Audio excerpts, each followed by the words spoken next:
한 절씩 교독하겠습니다. 고린도전서 9장 1절에서 14절입니다.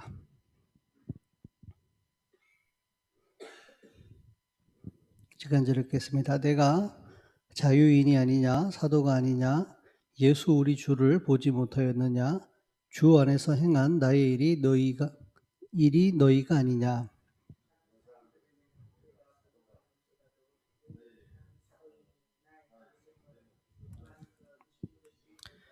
나를 비판하는 자들에게 변명할 것이 이것이니 우리가 다른 사도들과 주의 형제들과 게바와 같이 믿음의 자매된 아내를 데리고 다닐 권리가 없겠느냐. 누가 자기 비용으로 군복무를 하겠느냐. 누가 포도를 심고 그 열매를 먹지 않겠느냐. 누가 양떼를 기르고 그 양떼의 젖을 먹지 않겠느냐.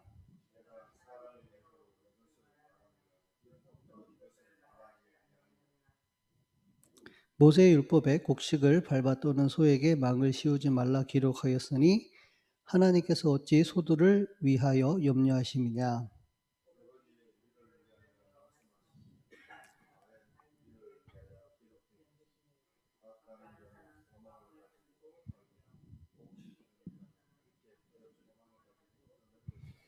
우리가 너희에게 신령한 것을 뿌렸은즉 너희의 육적인 것을 거두기로 과하다겠느냐.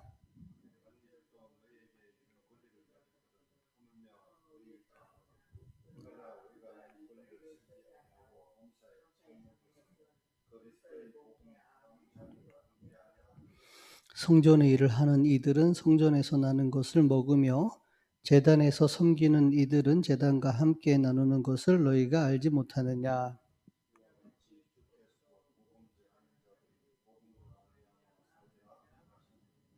아멘. 매주 강단 말씀에 유일한 전도자라는 말씀을 주셨습니다.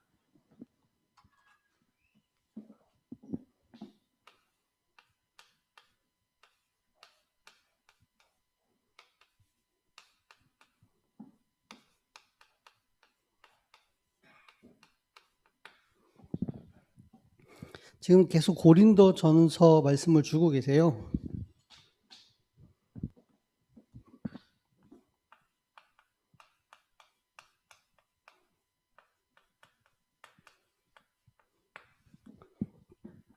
고린도 교회에 문제가 많았는데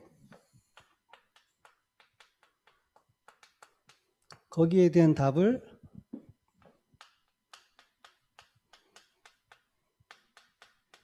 같은 말,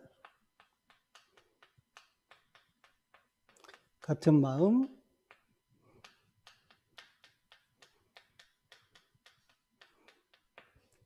같은 뜻을 가지고 온전히 합하라라고 말씀을 주셨습니다.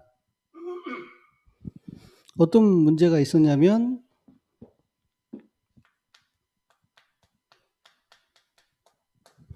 분쟁이라는 문제가 있었죠. 바울이 고린도 사역할 때는 문제가 드러나지 않았죠. 일어나는 하나님의 역사 속에. 근데 바울이 다른 지역에 사역을 할 때 어떻게 보면 감추어졌던 것이 이제 드러났겠죠. 그 분쟁. 그리고 이들이 사람을 따르는, 그리고 교회 안의 음행,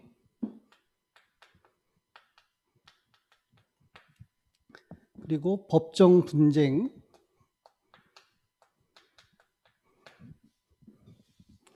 그리고 결혼 문제,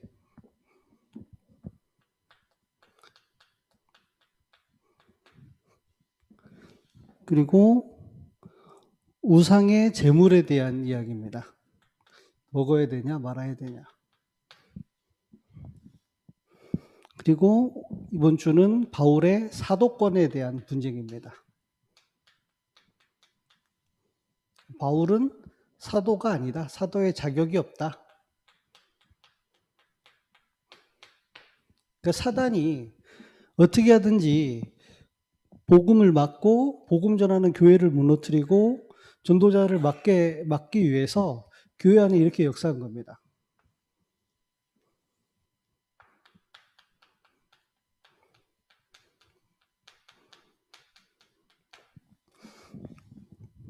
그러나 이것을 어떻게 이겼냐면은 바울이 고린도전서 1장,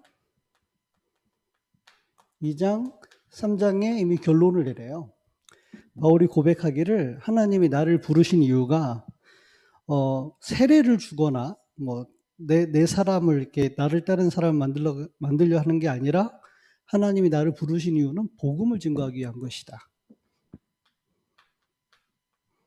그러면서 이런 얘기하죠.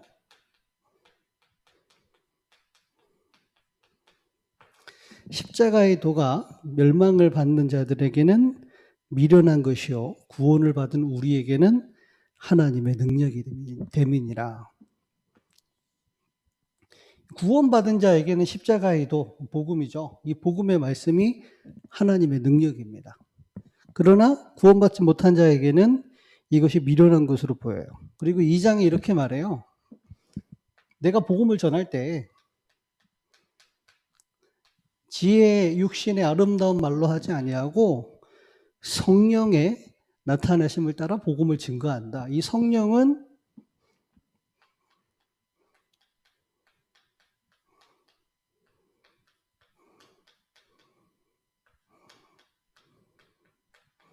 하나님의 깊은 곳까지 통달한다. 성령이 아니고서는 하나님이 자기를 사랑하는 자들에게 준 것을 깨달을 수 없다고 했습니다. 이사야가 예언했죠. 눈으로 봐도 볼 수 없고 귀로 들어도 깨달을 수 없고 마음으로 스스로 깨달아서 하나님께 돌아올 수 없다고 했습니다. 그 말씀을 바울이 받아가지고 그럼 어떻게 하면 하나님의 가장 중요한 걸 알 수 있냐?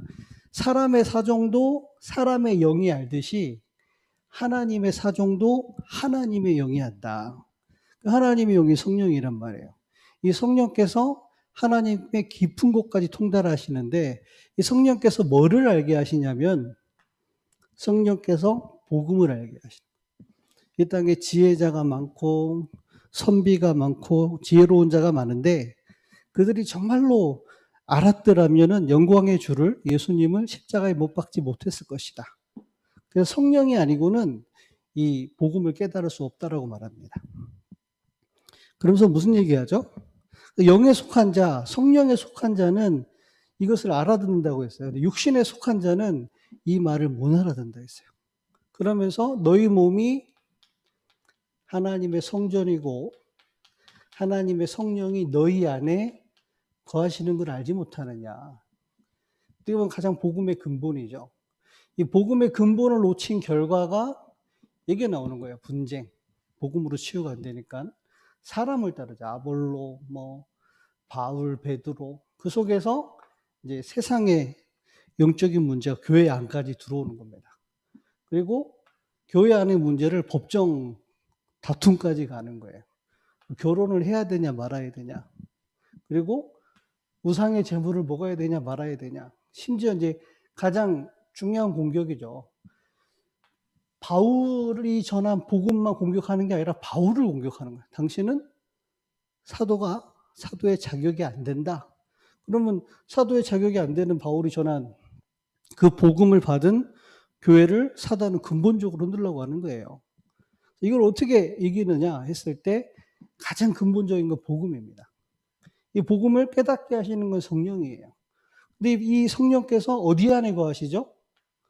구원받은 자 안에, 구원받은 성도 안에 거하시는 겁니다. 어떻게 보면 고린도전서 1장, 2장, 3장의 결론이에요. 이걸 가지고 고린도 교회에 있는 모든 문제를 어떻게 보면은 치유하는 답이 되는 겁니다. 이번 주 강단 말씀의 흐름이 이겁니다.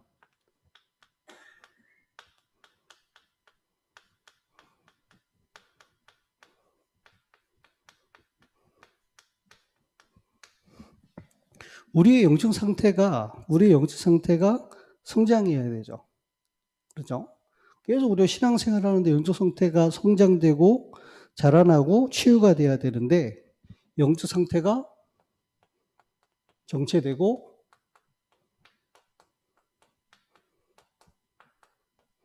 침체되면 안 되죠. 이 말씀을 이번 주간에 또 지난 주간에 목사님을 통해서 지속적으로 말씀이 주어지고 있습니다. 영적 상태라는 말씀을. 근데 바울을 들어서 말씀을 주셨는데 이런 말씀 하시잖아요. 나무가 생명 살아있는 나무가 자라다가 주는 거 맞냐? 살아있는 나무는 자라죠. 다시 얘기하면은 정말로 우리에게 이 복음이 우리에게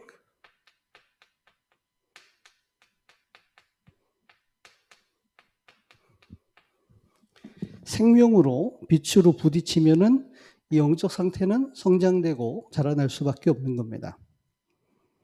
그리고 신학적으로 또 이런 말이 있어요. 어려운 말은 아니고요.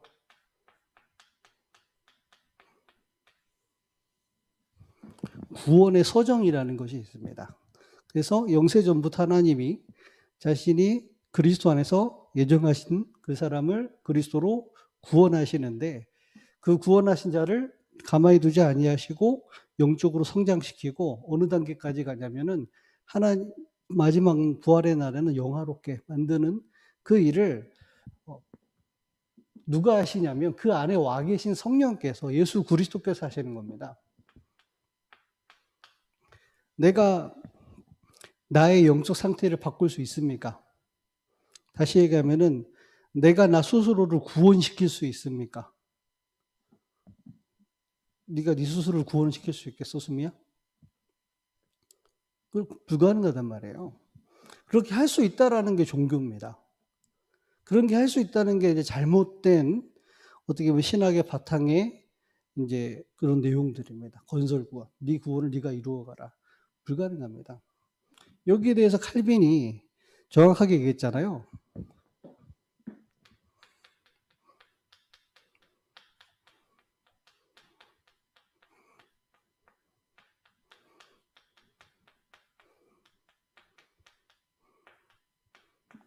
인간은 부분적으로 타락한 게 아니고 전적인 타락을 했고 부분적으로 부패한 게 아니라 완전히 부패했다. 그래서 인간 스스로는 도저히 구원받을 수도 없고 인간 스스로는 도저히 선해질 수가 없다. 하나님 만날 수 없다. 그 얘기입니다.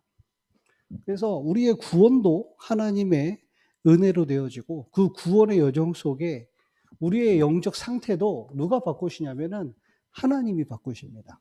하나님이. 자, 실제적으로 이거는 이론적인 얘기라면 실제적으로 우리의 영적 상태를 막는 것들이 있어요. 우리 영적 상태의 성장을 막을 수는 없죠. 하나님이 하시면. 도움이 안 되는 것들이 있는데 우리가 너무 답답하고 힘들고 또는 외롭고 억울하고 힘들 때 이거를 주로 이제 사람하고 친구나 또 다른 사람을 만나서 뭘로 풀죠? 말로 푸는 거예요. 그러면은 실제 그 답답하고 힘든 얘기를 말로 풀면은 좀 풀리잖아요. 답답한 게 풀리잖아요. 그리고 이제 그거는 내 속에 있는 걸 푼 거고 어떻게 보면은 이렇게 위로를 받은 거죠. 인간적인 위로 또는 동정. 그 순간은 시원한 것처럼 보이지만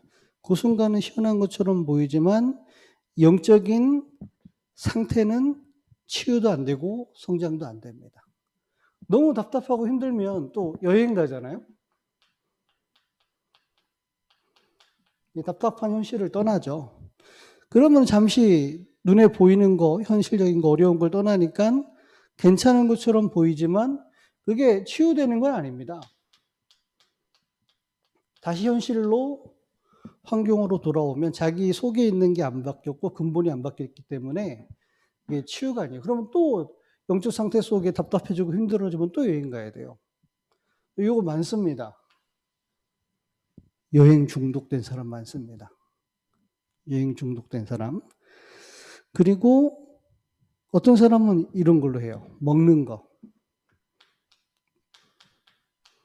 계속 뭘 먹어요. 허전하고 답답하니까. 이거 하면은 이게 먹을 때 맛있잖아요. 이렇게 하면 살만 찌지 바뀌지 않습니다. 다른 중독이 되는 거예요. 자, 이런 것들이 영적 성장을 막는 것이고, 더 깊이 들어가면 내가 실제로 이 복음도 잘 모르고 복음을 누리는 기도의 비밀을 모르는 거예요. 이걸 가지고는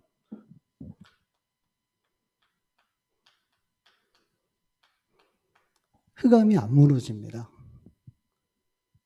어떤 면에서는 내가 한 말들이 내가 상태가 바뀌지 않은 상태 속에서 한 말들이 내 속에 불신앙이나 흑암을 자꾸 전달하게 되는. 그리고 이걸 가지고는 내 속에 있는 근본적인 불신앙이 이게 치유가 안 돼요. 어떤 면에서 이게 더 덮여요. 그리고 아시겠지만 상처 해결이 안 됩니다. 그럼 어떻게 해야 되죠? 이 부분을 어떻게 해야 되죠? 하나님이 역사하는 이 복음이 가장 근본인데 이 배경 속에 이런 시간이 필요합니다.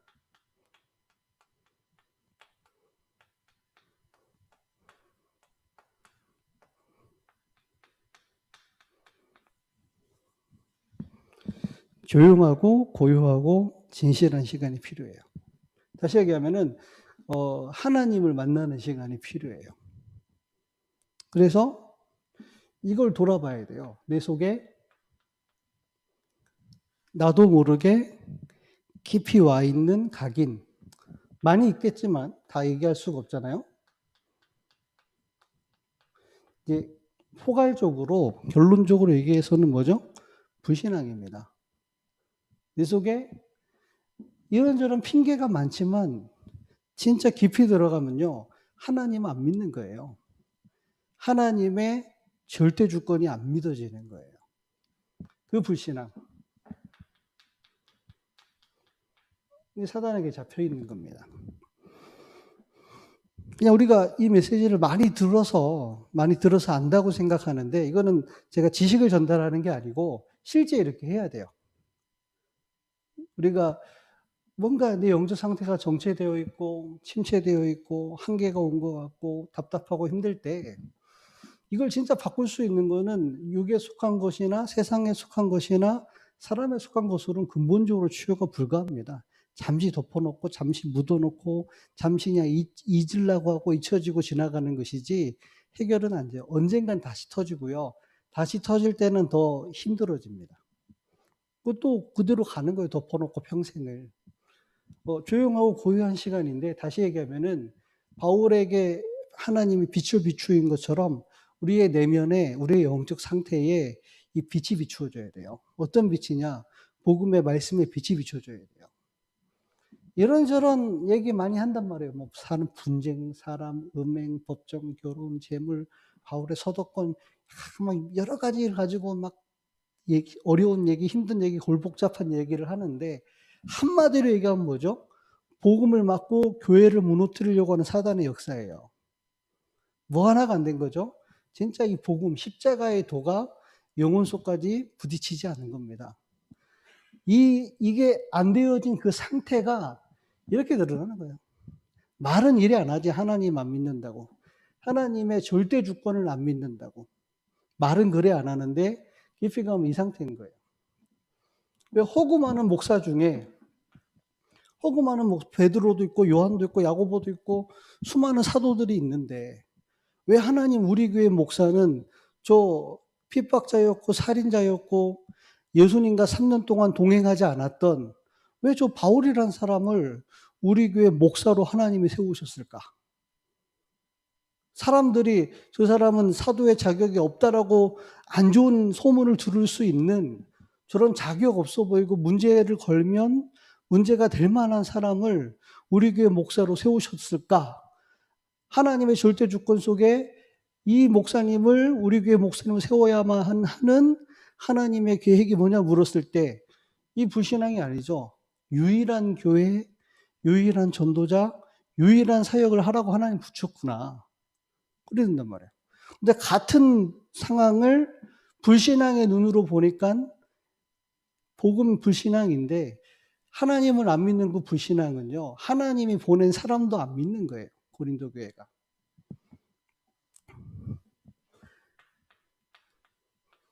우리 속에 깊이 뿌리 내려진 겁니다. 하나님이 빛을 비출 때 우리의 내면의 양심에 빛을 비추겠죠. 뭐죠? 결국은 이게 이 생각이 잘 안 바뀝니다. 사람들이 망할 생각을, 틀린 생각을, 잘못된 생각을 잘 안 바꿔요. 자기는 왜냐하면 맞다고 생각하거든요. 옳다고 생각하거든요.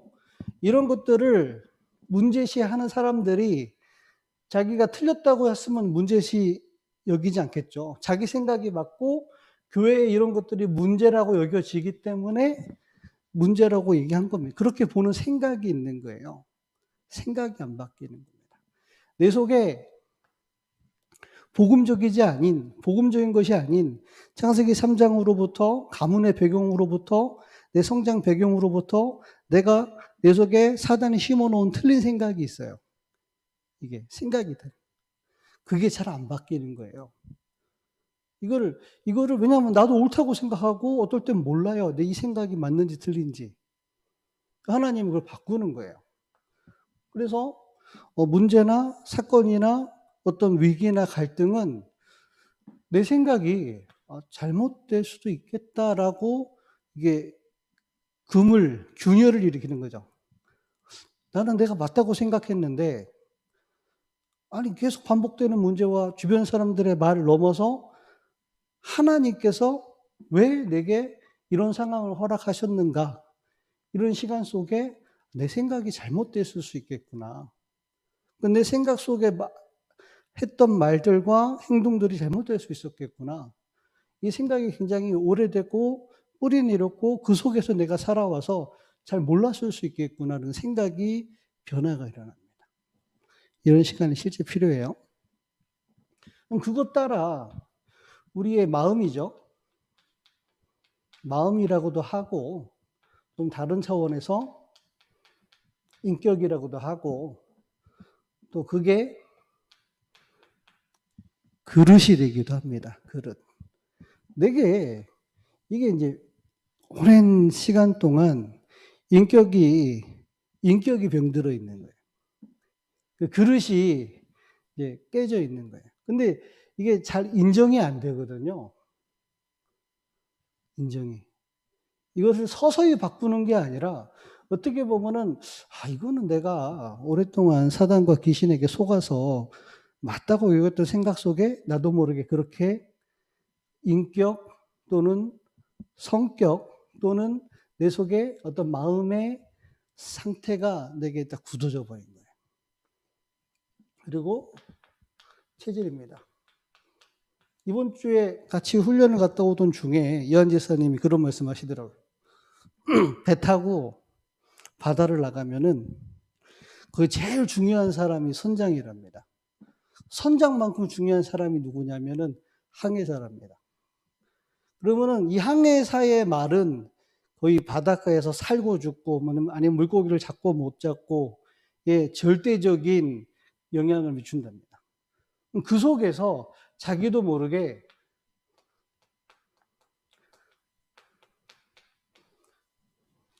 자존심이라는 것이 깊이 뿌리 내려 있었다고 합니다. 그래서 항해사 때 필요한 거지만 이게 교회 안에 와서 또 현장 안에 살아갈 때 나도 모르게 내게 이게 깊이 뿌리 내린 정도가 아니라 나의 체질이 되어 있구나. 그래서 바닷가에 있는 사람 특징이요. 남의 말을 잘 안 들어요.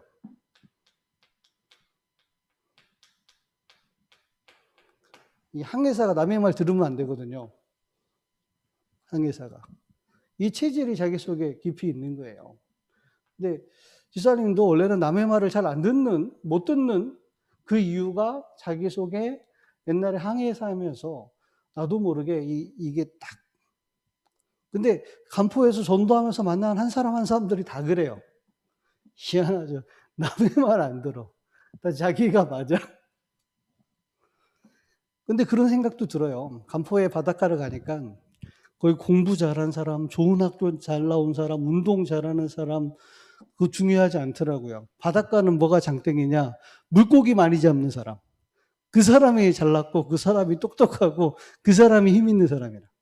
아는 것 많고 뭐 해도 바닷가 나가서 못 잡아오면은 그거 헛방입니다.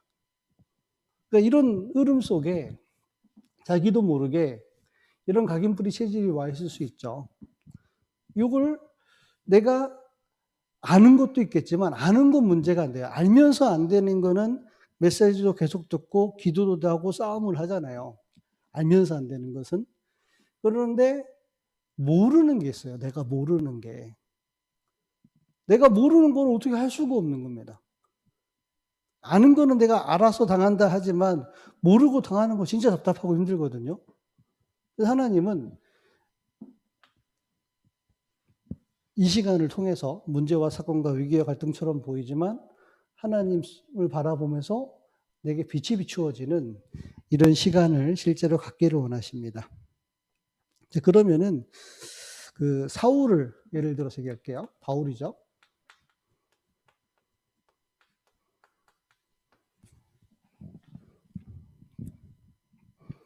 그 사도행전 9장에 보면은 사울의 상태가 이랬어요. 여전히 주의 제자들을 향해서 위협과 살기가 등등해서 대제사장에 가가지고 법적인 공문까지 받아서 이 돌을, 십자가의 돌을 쫓는 사람이 있으면 다 잡아오려고 했습니다. 이게 사울, 바울의 상태입니다. 자기는 이게 잘한다고 생각하는 거예요. 이게 맞다고 생각하는 거예요. 이 상태 속에 있는 거죠. 하나님을 자기는 안다고 생각해요. 그리고 자기 생각이 맞다고 생각하는 겁니다. 그 속에서 자기 자존심이자 자기 체질이 되어 있는 거예요. 그게 어떻게 나와졌냐면은 스데반을 돌로 쳐 죽이는데 자기가 보증을 섰습니다. 책임지겠다고. 그리고 그 일 끝이 아니라 남아있는 교회를 잔멸했습니다. 그 정도로 화가 안 풀려요. 이게 여전히 위협과 살기가 더 등등해져 가지고 외국에까지 가서 어느 정도로 법적으로 공문까지 들고 가서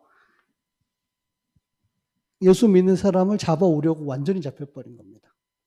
딱 이 상태죠. 자기는 잘한다고 하는 겁니다.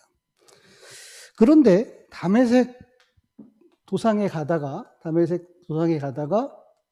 갑자기 호련히 하늘로부터 빛이 둘러 비치는 거죠.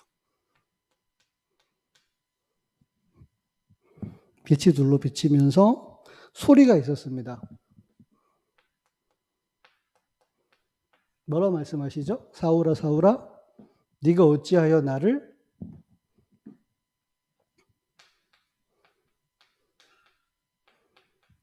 박해하느냐. 그때 사울이 묻습니다. 주여 누구십니까? 강단의 말씀을 들어서 아시죠? 이 말이 바울이 예수님께 물어본 게 아닙니다.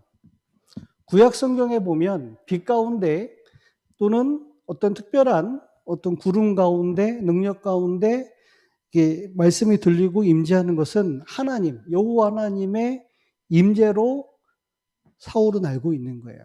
그래서 빛이 비추고 소리가 들렸단 말이에요. 주여 누구십니까? 이 말은 하나님께 물은 겁니다. 여호와 하나님께. 그때 누가 대답하죠? 성경에 말하기를 네가 박해하는 예수니라. 이 짧은 말 안에 이게 비추어진 거예요. 자기는 맞다고 한 거거든요. 알고 봤더니 어떻게 돼 있었죠? 이 사울이 그 영이 죽어 있었을 뿐만 아니라 사단에게 잡혀 있었던 겁니다. 자기는 하나님을 섬긴다고 하는 것이 하나님의 아들 예수 그리스도의 복음을 박해한 겁니다. 전도자를 잡아 죽이고 교회를 잔멸하고 다메섹에까지 가가지고 교회를 박살내기 위해서 완전히 살기가 등등해서 간 겁니다. 사단이 하는 일이 뭐예요? 복음 막는 거잖아요. 사단이 하는 게 뭐예요? 교회를 무너뜨리는 겁니다. 사단이 하는 게 뭐예요? 전도자를 죽이는 거예요. 바울이 자기는 하나님 믿는다 했으나 자기는 하나님을 모르고 종교에 극도로 심취해가지고 사단에게 잡혀서 교회를 박해한 겁니다. 근데 그 하나님이 나타나셔서 네가 어째요 나를 박해하냐? 네가 박해하는 그 하나님이 바로 나다. 그 얘기는 네 영이 사단에게 잡혀서 나를 대적하고 나를 박해하고 나를 가로막고 있다. 이게 부딪힌 겁니다. 그러면 사울 본인만 그러겠습니까? 자기의 민족들, 자기 민족만 그러겠습니까?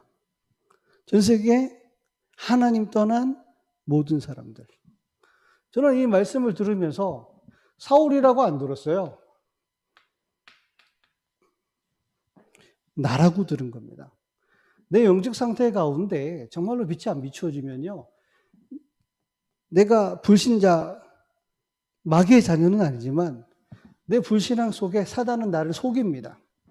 잘한다고 하는 것이 복음을 막아요. 잘한다고 하는 것이 교회를 박해합니다. 잘한다고 하는 것이 전도자를 죽여요. 나 이걸 나로 본 겁니다. 이런 시간이 필요해요. 내가 기도했기 때문에 이렇게 되는 게 아니라 하나님께서 내게 조용한 시간을 갖게 하시고 이 시간에 나를 찾아오셔서 내게 이렇게 말씀하십니다. 내게. 그리고 뭐죠? 그러니까 이 속에서 사울의 생각과 마음이죠.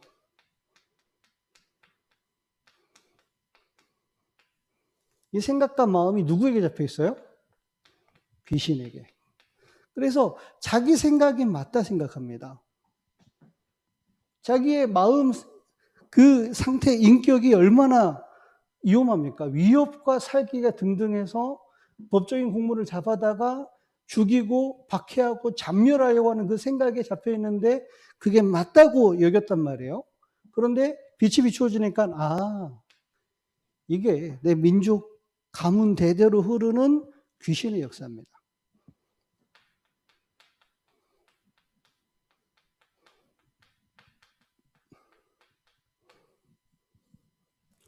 스데반의 설교를 보면은 이 얘기를 해요. 자기 민족이 선지자를 보냈을 때 선지자를 영접한 적이 있습니까? 그죠? 선지자 오는 족족 박해하고 죽이고 핍박했단 말이에요. 자기 민족이 모세를 이들이 가장 자랑하고 그들이 율법을 가장 자랑하는데 이스라엘 백성이 광야에서 모세의 말씀에 순종한 적이 있습니까? 모세가 전한 율법에 진짜 순종한 적이 있습니까? 결정적으로 광야에서 우상 숭배했잖아요. 모세가 산에 가 있는 동안 잠시를 못 견뎌가지고 우상 숭배했잖아요. 그렇죠. 그리고 이들이 성전 사랑하는 것처럼 얘기했지만 그들이 성전을 정말로 사랑하고 성전에서 하나님께 예배드린 적이 있습니까? 모세를 통해서 장막을 짓고 다윗이 소원했고 솔로몬이 성전을 완공했지만 그들은 성전을 등지고 수많은 우상과 신전에 가서 우상 숭배했단 말이에요. 그러면 모세가 예언했고 선지자들이 예언했고 성전의 주인공이신 하나님의 아들 예수가 왔는데 너희가 십자가에 달아 죽이지 않았느냐. 그리고 그 예수께서 보내신 교회를 잔멸하고 그 자리에 복음 전하는 스데반을 돌로 쳐 죽였잖아요. 이스라엘 민족 속에 흘러오는 그 상처, 그 속에 있는 분노, 그 분노가 살기. 이게 꽉 붙잡혀 있는 거예요. 우리나라 민족이 5,000년 동안 강대국에 짓밟히면서 특히 일본에 대한 상처가 많잖아요. 지금 현 세대는 그걸 안 당했는데도 불구하고 일본하고 축구하거나 일본하고 권투하거나 일본하고 스포츠 할 때는 다른 나라 다 줘도 되는데 누구한테 지면 안 돼요? 일본한테 지면 안 되죠. 그 정치 선거할 때 평상시는 모르는데 선거할 때 나오잖아요. 전라도, 경상도. 그 속에 숨겨진 거 나오잖아요.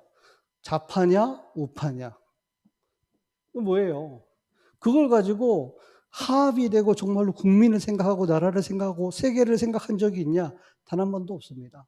자기 생각이 맞다고 해서 상대방을 미워하고 죽이고 자꾸 사건과 문제를 일으키는 거예요. 이게 정치인들만의 문제가 아니라 실제로 사울, 곧 바울 안에 이게 있었고 이게 우리 안에 있습니다. 있다니까요. 생각과 마음 속에 빛이 비추인 거예요. 사울의 생각과 마음에 주를 위하여 하나님을 위하여 산다고 했지만 실상은 민족의 가정의 가문의 성장의 상처 속에 틀린 생각이 가득하고 악한 마음이 가득해서 그 상태가 귀신에게 잡혀서 스데반을 돌로 쳐 죽이는 정도가 아니라 지금 여전히 살기와 이업이 등등해서 이 상태를 반복하고 있는 겁니다. 이게 뒤바뀌어야 돼요. 그렇습니다. 그래서 어떻게 돼요? 그 삶이, 이 사람의 삶이 자기가 사는 것처럼 보이지만 이 생각과 마음의 역사는 악한 영에 끌려가지고 종로로 타는 겁니다. 그래서 마귀의 일을 이루고 있는 거예요.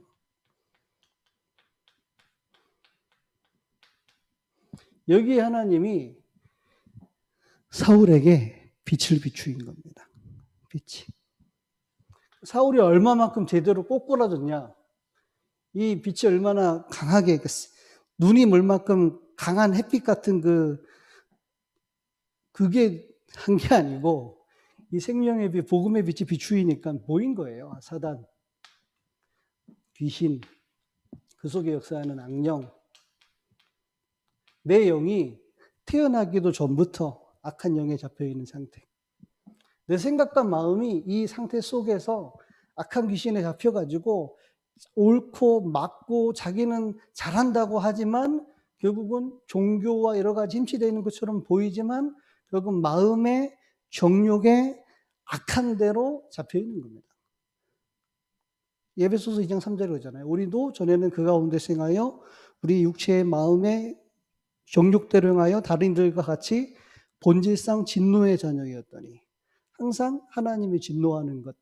반대로 내 육신, 내 성공을 위해서 여기에 잡혀있는 거예요. 이게 좀 모자른 사람은 이게 보이고 들키죠. 근데 바울 같은 사람은 안 들킵니다. 어때요? 누가 봐도 옳은 일을 한 것처럼 보여요. 나라를 위하여, 민족을 위하여, 민족의 종교를 위하여, 남들이 귀찮아서 안 하는 것을 앞장서서 하는 것처럼 법적인 장치까지 다 해서 사람의 말과 사람의 방법으로는 이걸 못 꺾어요. 그래서 주님이 직접 나타나가 꺾은 거예요. 다시 얘기하면은 정말로 성령께서 바울의 영혼과 생각한 마음 속에 빛을 비추어서 보게 하신 겁니다. 바울이 사흘 동안을 먹지도 마시지도 자지도 않습니다. 너무 이게 강하게 비춰버린 거예요. 자, 그럼 어떻게 해서 이게 실제로 바뀌었느냐? 자, 먼저 그 전에 이렇게 복음이 부딪힌 바울의 고백입니다. 자기가 가진 모든 것을 배설물로 여긴다. 그래서 이런 얘기예요. 8일 만에 할례 받은 자다. 선민이죠. 언약의 백성이라는 상징이잖아요. 자기는 이스라엘 족속이다. 그 중에 베냐민 지파다. 율법으로는 이 중에 바리새인이다.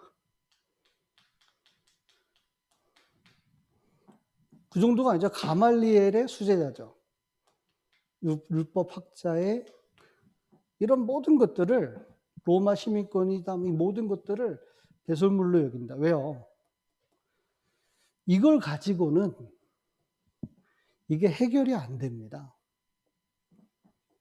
이거 가지고는 해결이 안 돼요. 자, 뭐라고 고백하죠? 그리스도. 그리스도를 아는 지식이 가장 뭐하다? 고상하다. 그리고 내가 이 그리스도께 발견되기 원한다. 그리고 뭐라고 하죠? 그리스도께서 그리스도의 부활의 권능과 그의 죽으심에 내가 참여하기 위해서 내가 다 이루었다 생각하지 않고 계속 그리스도 안으로 십자가와 부활, 복음의 비밀 속에 날마다 집중한다 하죠. 그 정도가 아니죠. 그리스도의 손에 잡힌 하나님의 계획을 따라 달려간다고 하죠. 사람들은 대부분 이 땅에서 어떤 성과, 상급을 원하는데 바울은 뭐라 하죠? 하늘에서 부르신 상을 위하여 이 땅에서 바라는 게 아니고 달려간다. 뭐라고 해야죠? 만물을 복종케 하시고 변화시키는 그리스도의 그 이름 얘기합니다. 나의 시민권은 로마나 이 땅에 속한 것이 아니라 하늘에 속한 것이라고. 다시 얘기하면은 그냥 충격만 받은 정도가 아니라 완전히 뒤바뀌어 버린 거예요. 영적인 상태뿐만 아니라 생각과 마음 속에 있는 것, 그리고 삶이 완전히 뒤바뀌어 버린 겁니다. 자, 무슨 얘기 하려고 하느냐? 이번 주 강단 말씀의 흐름입니다. 고린도 교회에 이런 문제가 있는데 사단은 교회를 무너뜨리게 이렇게 역사했는데 거기에 대한 복음입니다. 그 복음 안에서 지금 고린도 교회가 영적 상태가 어린아이 수준이고 육계에 속한 자 수준이고 정체되어 있고 침체되어 있단 말이에요. 그걸 어떻게 바꿀 수 있죠? 정말 빛이 비추어져야 돼요. 그래서 바울이 본인이 어떻게 빛이 비추어졌는지를 바울은 자기가 고린도 교회에 간증하고 말씀을 증거한 겁니다. 자, 그럼 실제 어떻게 바꾸느냐? 이 빛이 비추어지면은 세 가지가 발견되어져요.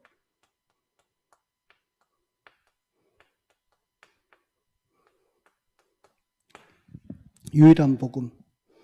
그 얘기는 무슨 얘기냐? 유일하단 말은 여러 가지가 아니라 한 가지잖아요. 하나. 그 얘기는 다른 것, 이 복음이 내게 오직이고 이 복음만이 내게 유일한 답이라고 깨달아지면 복음 아닌 것은 버려지는 겁니다.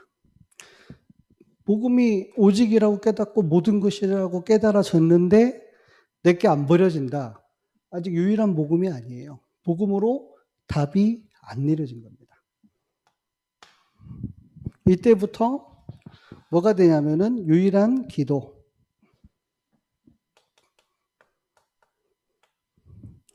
이때부터는 다른 걸 안 누려요. 기도, 즉 복음만 누리는 겁니다. 되게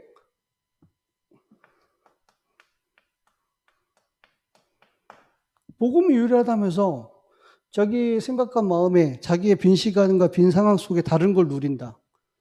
그거 답이 안 난 거죠. 유일한 게 아니란 말이에요. 다른 게 많은데 그 중에 가장 효과적인 게 이거라고 생각해. 그런데 실제 나의 삶 속에서는 기도를 안 누려. 그거는 아직 못 깨달은 겁니다. 이게 되어지면 뭐가 되죠? 유일한 전도.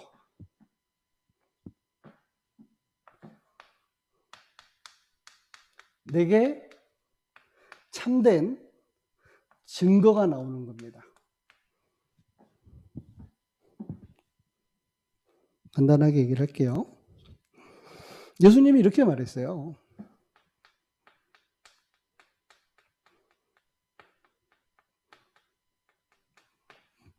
심령이 가난한 자가 뭐가 있다? 복이 있다. 천국이 저희의 것이다. 사람들은요, 또 우리는요, 자꾸 이렇게 생각해요.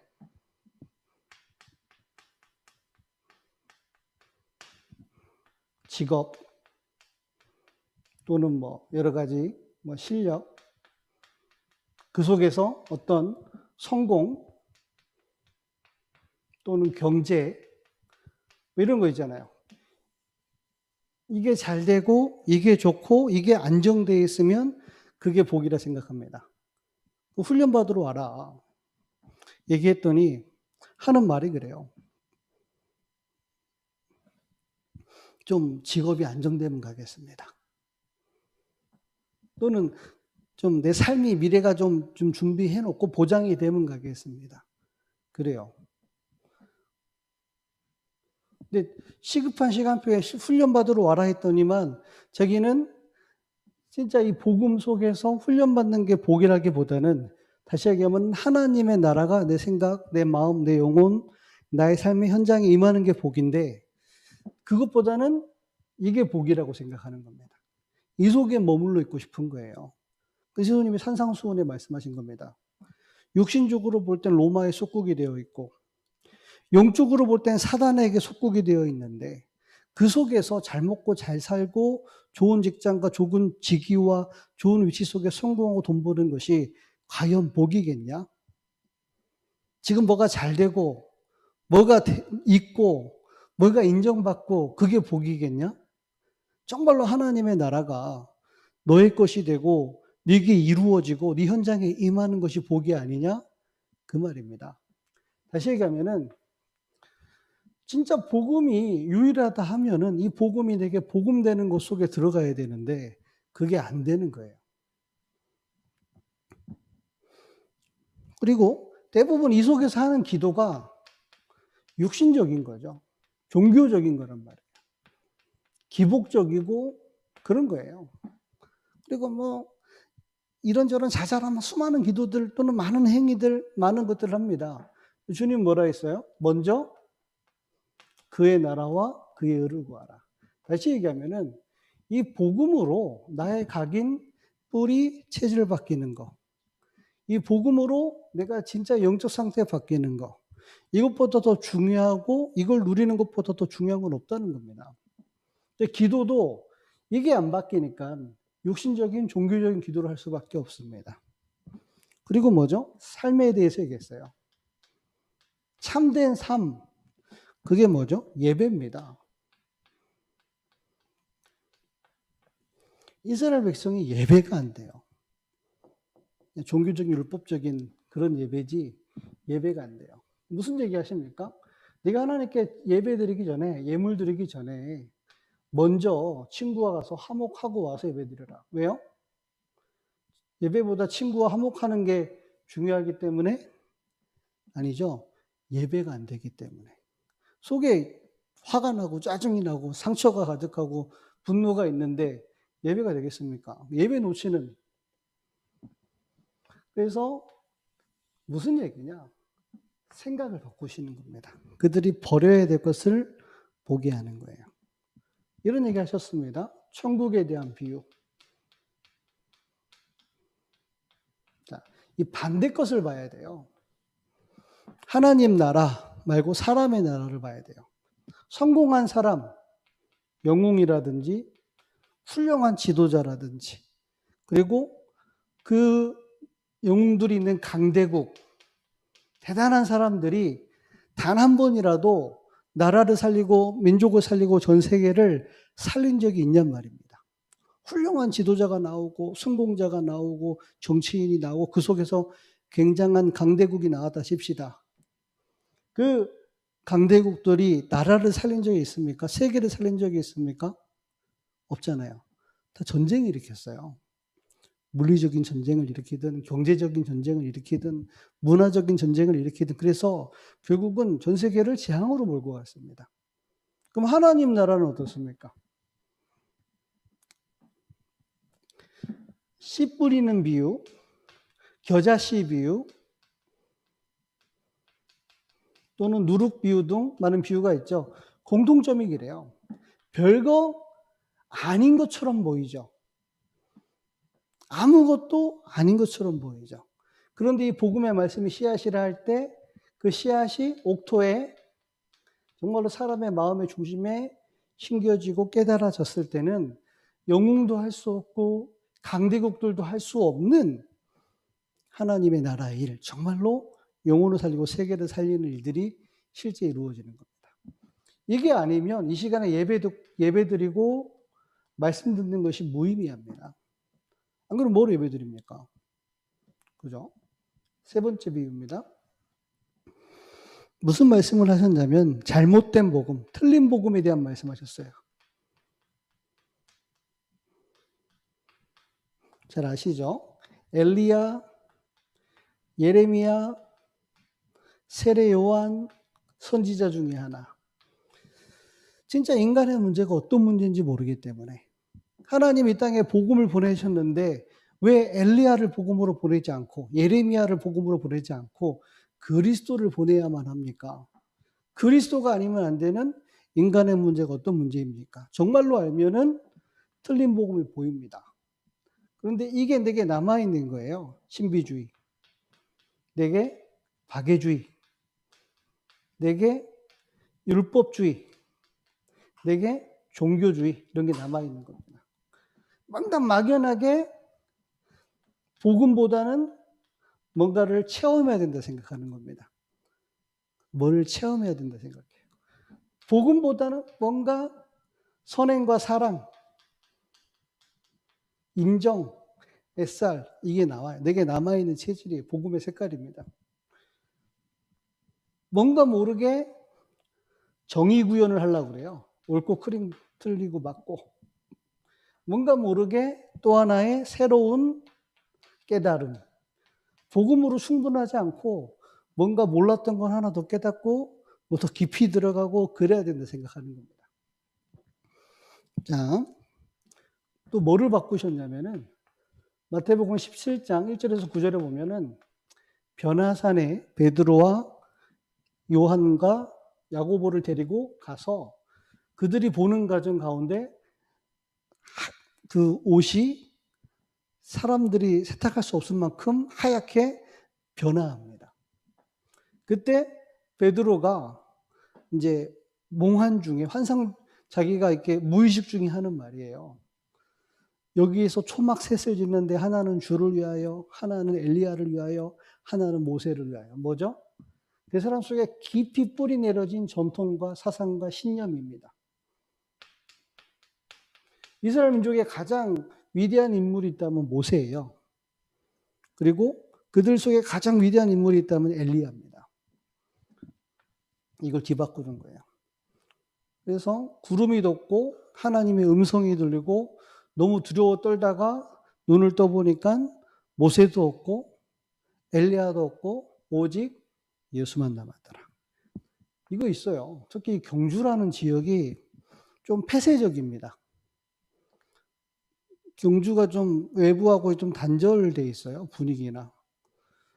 경주 살다 보면은 제가 느낀 거예요. 나도 모르게 좀 단절돼 있는 느낌, 고립돼 있는 느낌. 그래서 흐름 놓치면은요, 이 속에 빠져서 혼자 단절되기 딱 좋겠더라고요.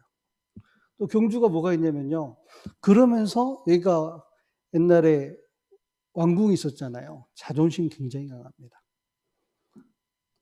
단절되면서 자존심 상하 세고, 그러니까 밖에 있는 걸 안 받아들여요. 좋은 고등학교가 들어오고, 좋은 백화점이 들어오고, 좋은 시스템이 들어올 때 절대로 안 받아들여요. 그냥 이 안에 거 살린다고. 바깥에 좋은 거 안 받아들이고 안에 거가 변화가 되냐? 변화 안 되고. 그러면서 혼자 자존심은 세고. 어떻게 돼요? 점점 시간 지나면 지날수록 고집불통이 되겠죠. 변화가 안 되겠죠. 그 속에 있는 사람들의 정서, 상태 어떻겠습니까? 이렇다니까요. 잘 안 바뀌어요. 굉장히 자존심이 세면서 굉장히 좀 고립되어 있으면서 그러면서 밖에 있는 것은 안 받아들이고. 장점이 될 수도 있는데 전도자는 지역의 영적 분위기와 지역의 정서에 묻히거나 빠져들면 안 되죠. 살려야 됩니다. 바꿔야 됩니다. 좋은 거를 세계화할 수 있는 또 바깥에 좋은 것을 들여와서 함께 갈 수 있는 그런 상태가 돼야겠죠. 그러면서 뭐를 바꿨죠? 이들이 이거 있어요.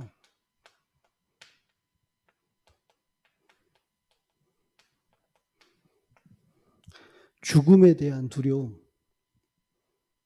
이게 가장 사람이 두려워하는 거 이거 아닙니까? 죽을까 봐.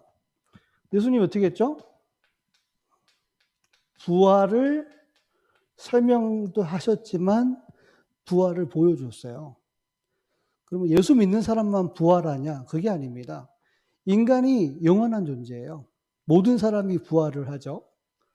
예수 믿지 않은 자는 지옥에 갈 수 있는 상태로 부활합니다. 예수 믿는 사람은 죄 용서 받았기 때문에 천국에 갈 수 있는 상태로 부활합니다. 그죠? 그거를 들어서 아는 거, 이론으로 교리로 아는데 실제로 보여줘 버린 거예요. 40일 동안 확실한 증거를 가지고. 그러니까 뭐가 달라져요? 사람이 죽었다 부활한 걸 본 적이 없는데, 그래서 죽을까 봐 베드로가 3번이나 부인하고 배신하고 도망갔는데 이걸 봐버린 거예요. 끝이 아니구나.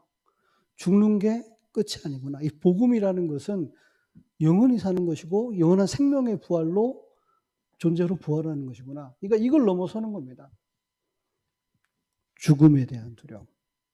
그러니까 이 일 이후로 제자들이 흔들리질 않아요. 죽는 게 아니라 뭐예요? 자는 거라니까요. 좀 아프다. 아파도 돼. 그럼 우리가 부활할 때는, 우리가 주님 나라 갈 때는 아픈 몸을 가지고 가는 게 아니거든요. 이사님 통풍으로 고생하는데 그게 이 땅에 살면서 잠시지 천국 가서 통풍은 절대로 없습니다.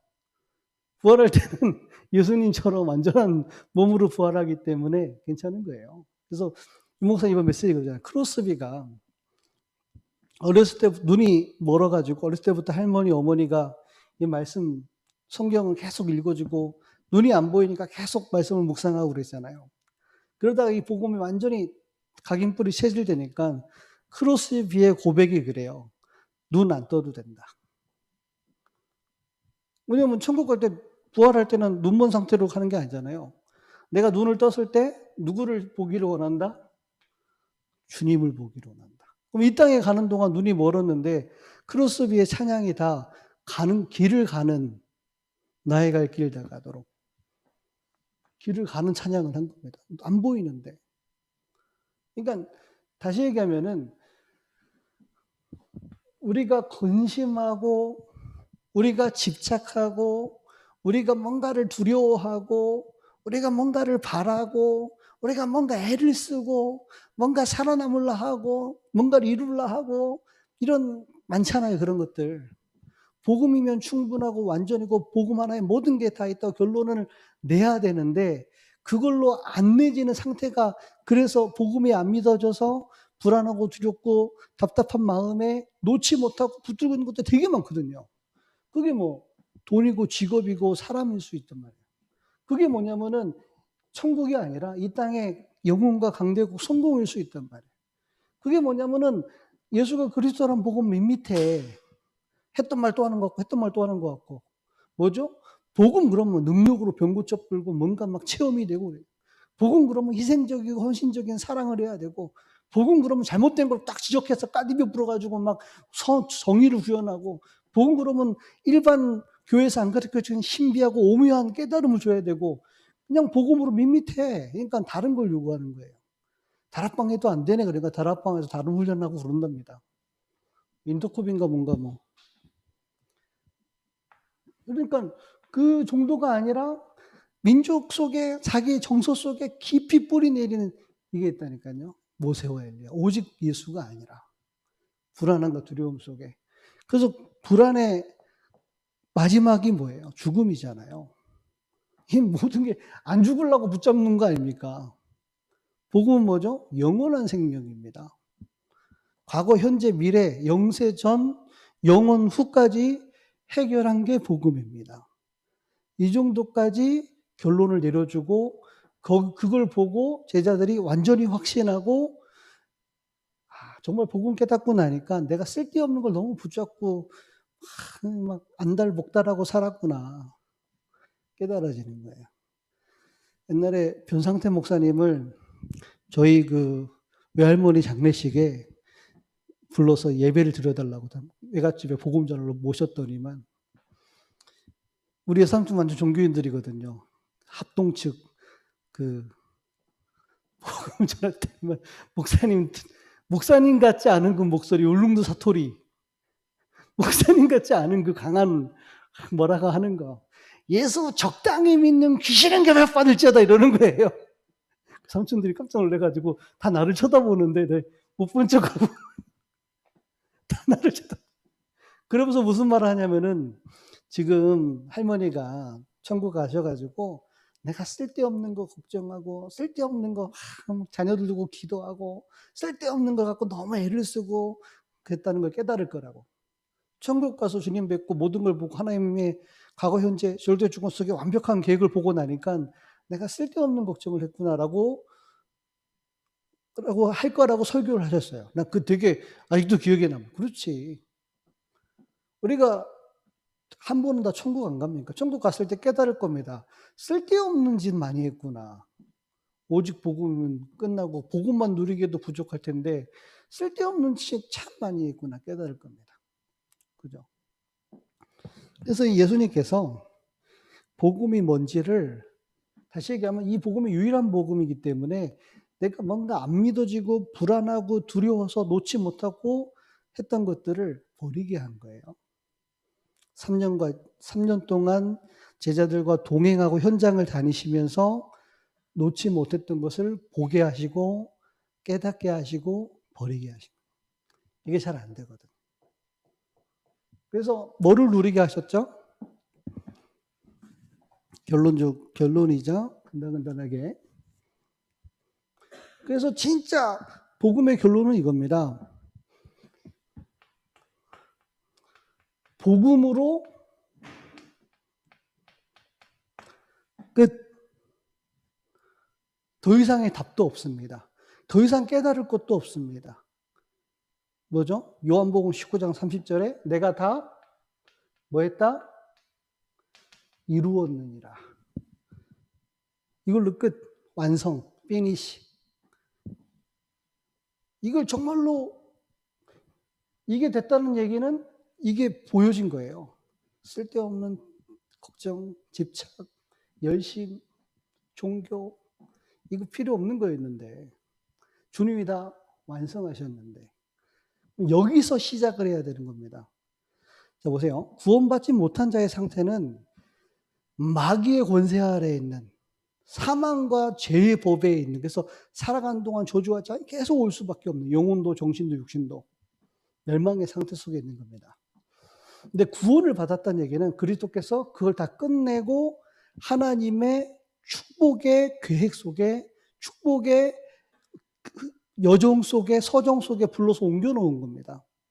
그래서 구원받은 자에게 와지는 모든 문제, 사건, 모든 일들, 심지어 어려운 일이든 좋은 일이든 그 모든 것은 내게 주신 구원을 온전히 이루고 하나님께 구원으로 말미암아 온전히 영광 돌리는 일을 이루어가는 여정인 겁니다. 근데 문제는 뭐죠? 그게 안 믿어지는 거예요. 내 상태는 불신자 상태가 아니라 하나님 자녀의 축복의 상태인데 내 신분은 그런데 내가 생각하고는 불신자 상태로 보고 있는 거예요. 뭔 문제가 오면 영적 문제가 더 심해지고 더 어려워지고 안 끝났고 뭐 어쩌고 저쩌고 그게 예수 안 믿는 겁니다. 예수께서 가라사대 내가 다 이루었다. 그러면 드러나는 모든 문제는요. 구원을 더욱더 확실하고 분명하고 완전하게 내게 적용되고 이루어지고 역사하고 있는 겁니다. 사단이 희한하죠. 우리 속에 복음 하나 안 믿어지고 복음으로 결론 안 나도록 역사하고 있는 거예요. 복음으로 끝. 그래야 이게 치유가 돼요. 영혼 치유, 정신 치유, 진짜 육신 치유. 나 안 끝났다고 생각하는데 아직 상처에 미어 있고 과거에 미어 있는데 사단에게서 하나님의 절대 주권 속에 늘 옮겨버렸는데 안 믿어지는 겁니다. 그럼 이때부터 뭐를 누리죠?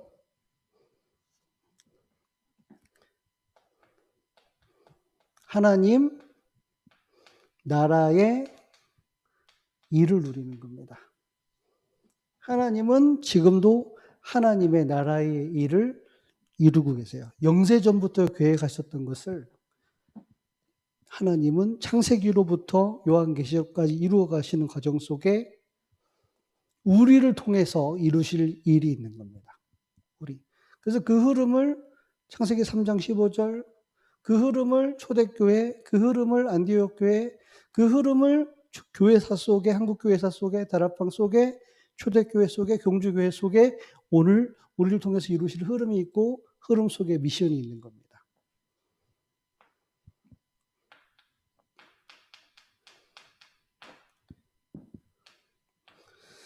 어떻게 이루죠?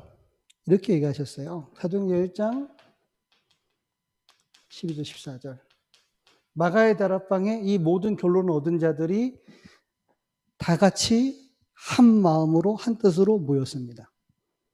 단순히 기도했다란 말도 있지만 오로지 기도에 쓴 것도 맞지만 다른 입장이에요. 이 모든 결론을 얻은 사도와 70인과 모든 성도와 렘넌트들이 결론을 얻고 한 마음 한 뜻으로 모인 겁니다. 그게 교회입니다. 교회. 같은 말, 같은 마음, 같은 뜻을 가진 자들이 모여서 결론을 가지고 기도한 겁니다. 이 중심으로 이 자리에 우리 예배드리고 기도할 때 하나님은 그 나라의 일을 이루고 계시는 거예요. 이 결론을 가진 자가 그 나라의 미션을 가지고 교회로 모였는데 주님은 그 현장에 이 일을 이루시는 겁니다. 자, 그럼 결론입니다. 유일한 전도. 하나님이 가장 응답으로 주는 게 이걸 거예요. 우리에게 가장 첫 번째 주신 응답이 이겁니다.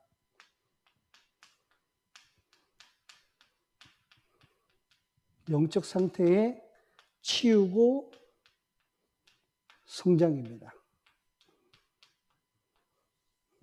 이게 첫 번째 응답일 겁니다. 내 영적 상태를 바꿉니다.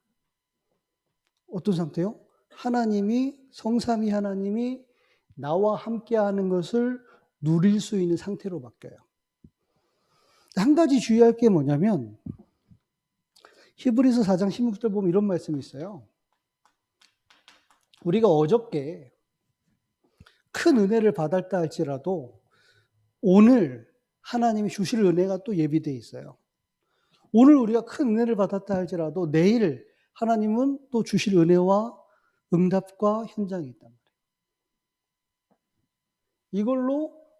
이걸로 하나님은 우리가 24시 되기를 원합니다. 항상 이 은혜 안에 있기를 원해요. 그 속에서 하나님이 문을 여실 겁니다. 열심히 했더니 그게 아니고 나여야만 하고 우리여야만 하며 경주 지역이야만 하는 하나님이 문을 여실 겁니다. 저는 이런 기도를 합니다. 여기가 무속 점술 우상 현장이잖아요. 그죠? 하나님은 박수 엘루마를 꺾는 응답을, 그 속에 묶여있던 총독을 살려내서 그 무속 분위기를 바꾸는 응답을 주셨단 말이에요. 그거 할 수 있는 예비된 응답을 주셨어요. 그렇죠. 하나님은 빌립보에 점치는 귀신 들린 여종을, 그 배우의 귀신을 꺾고 점으로 큰 이득을 취하는 그 현장의 문화를 바꿨단 말이에요. 그렇죠.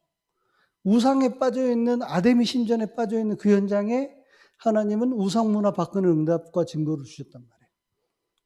무슨 얘기냐? 내가 이렇게 하겠다? 그게 아니고 하나님은 경주에 이 우상, 이 흑암, 오래된 무속 점술 우상 바꿀 수 있는 응답을 하나님은 예비하셨습니다. 하나님의 절대 계획이고 절대 소원이에요.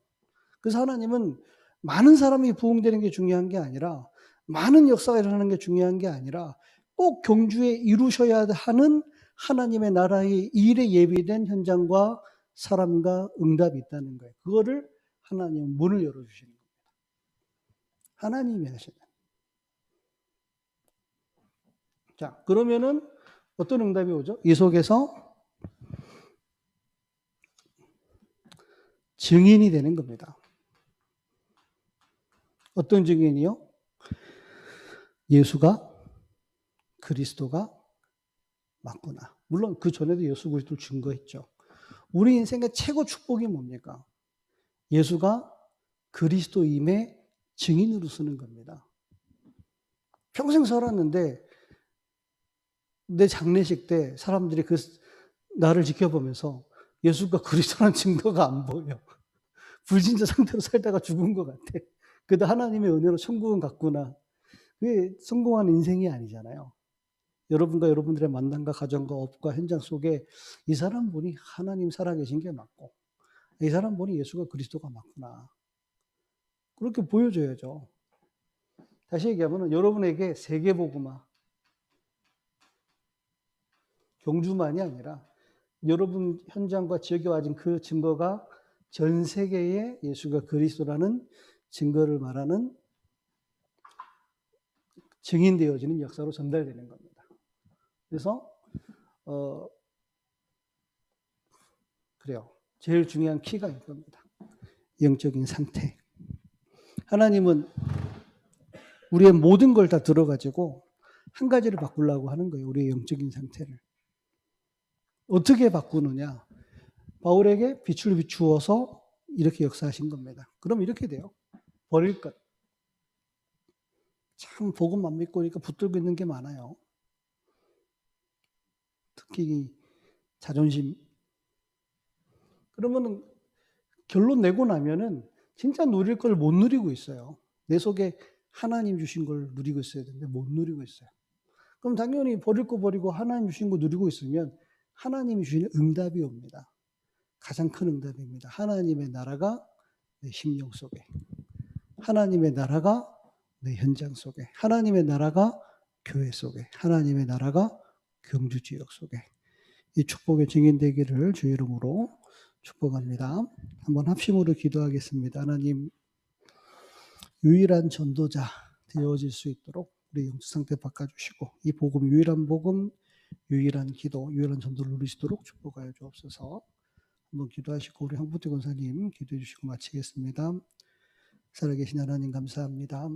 유일한 복음, 유일한 하나님 기도, 유일한 전도를 누릴 수 있는 유일한 전도자가 되시도록 축복하여 주옵시고 우리의 영적인 상태가 정말로 사울에게 역사하신 주님이 동일하게 지금도 말씀으로 역사하시되 우리 영적 상태가 뒤바뀌시는 은혜로 역사하여 주옵소서. 경주 지역에 단 한 번도 원색적인 복음과 성경적인 전도와 성경적인 치유가 증거된 적 없는 그 현장에 이 복음을 증거할 수 있는 증인되고 교회되고 하나님 전도자가 될 수 있도록 축복하여 주옵소서.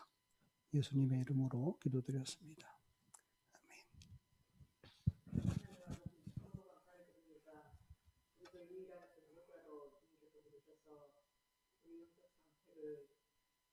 하시고 주님 원하시면 유일한 복음 속으로 우리를 인도하여 가시는 인생 속에 있게 하시는 것 참으로 감사히 드립니다.